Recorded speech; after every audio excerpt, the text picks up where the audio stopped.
আসসালামু আলাইকুম, সবাই কেমন আছো? আশা করি যেখানে আছো ভালো আছো, সুস্থ আছো। আল্লাহর রহমতে আলহামদুলিল্লাহ আমিও ভালো আছি। আমি আজকে আপনাদের সাথে মাছের একটা রেসিপি শেয়ার করব। তো এখানে আমি পাঙ্গাস মাছ নিয়েছি, পাঙ্গাস মাছ ভুনা করব আজকে। আর সেই জন্য আমি এখানে পেঁয়াজ কেটে নিয়েছি, সাদা পেঁয়াজটাই নিয়েছি। আর এখানে রসুন আমি থেতো করে নিয়েছি, আর নিয়েছি টমেটো আর কাঁচামরিচ। এগুলো দিয়ে আমি আজকে মাছটা ভুনা করব। টমেটো দিয়ে পাঙ্গাস মাছ ভুনা করব আজকে। তো প্রথমে আমি মাছটা ভাজা করে নেব। ভাজা করার জন্য লবণ হলুদ মরিচ মাখিয়ে সুন্দরভাবে এটা ভাজা করে নেব, তারপরে রান্না করব। ভিডিওটা আপনারা দেখতে থাকো লাস্ট পর্যন্ত, আশা করি আপনাদের ভালো লাগবে।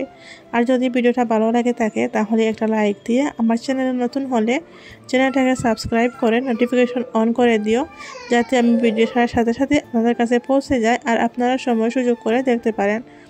তো এখানে আমি মাছগুলো ভাজা করতে দিয়ে দিচ্ছি। আর আমি তেলের মাঝে একটু লবণ দিয়েছি, তেলের মাঝে লবণ দিলে মাছগুলো ভাজা করার সময় ভাঙে না, সেই কারণে।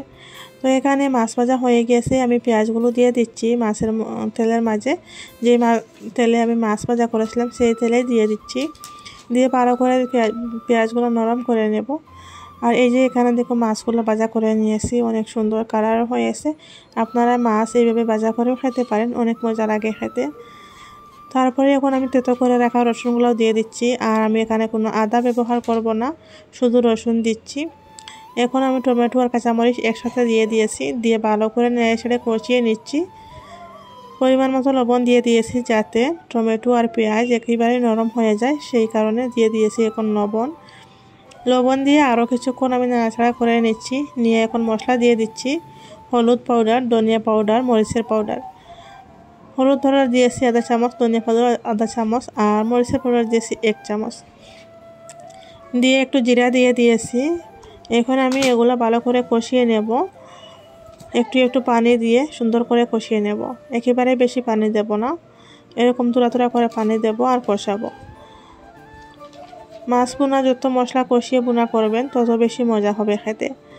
তো এখানে আমি এগুলো ভালো করে কষিয়ে নিচ্ছি। এখন আমি আরও একটু পানি দিয়ে ঢাকনা দিয়ে রেখে দেব ফুটে ওঠা পর্যন্ত। ফুটে উঠে গেলে আমি এখানে মাছ দিয়ে দেব। তেল এই যে উপরে ভেসে উঠেছে, যখন তেলটা উপরে ভেসে উঠবে তখনই আমি আরও একটু ভালো করে কষিয়ে একটু পানি দিয়ে মাছগুলো দিয়ে দেব। তো এখানে আমি পরিমাণ মতো পানি দিয়ে দিয়েছি, আর আমি কোনো পানি ব্যবহার করব না। এখন আমি মাছগুলো দিয়ে আরও কিছুক্ষণ জাল করে নেব, পানিটা একটু আর কি শুকিয়ে নেব। তো এখন আমি মাছ দিয়ে দিচ্ছি এক এক পিস করে। মাছগুলো দিয়ে আমি 5 থেকে 7 মিনিটের জন্য ঢাকনা দিয়ে রেখে দেব। এই যে আমি আবার ঢাকনা সরিয়ে নিয়েছি, পানিটাও একটু কম হয়েছে, একদম মাছের গায়ে গায়ে পানিটা এরকম। এখন আমি গ্যাসটা বন্ধ করে নিয়েছি, আমার রান্না কমপ্লিট হয়ে গিয়েছে। রেসিপিটা কেমন লাগলো অবশ্যই কমেন্ট করে জানিও। অনেক কম সময়ে অনেক মজাদার একটা মাছ ভুনা রেসিপি। যদি আপনাদের কাছে ভালো লাগে একটা লাইক দিতে ভুলে গেলে একটা লাইক দিয়ে দিও। আমার চ্যানেলে নতুন হলে চ্যানেলটাকে সাবস্ক্রাইব করে নোটিফিকেশন অন করে দিও। আর এই যে মাছের ফাইনাল লুক, কেমন হয়েছে অবশ্যই কমেন্ট করে জানিও আমাকে।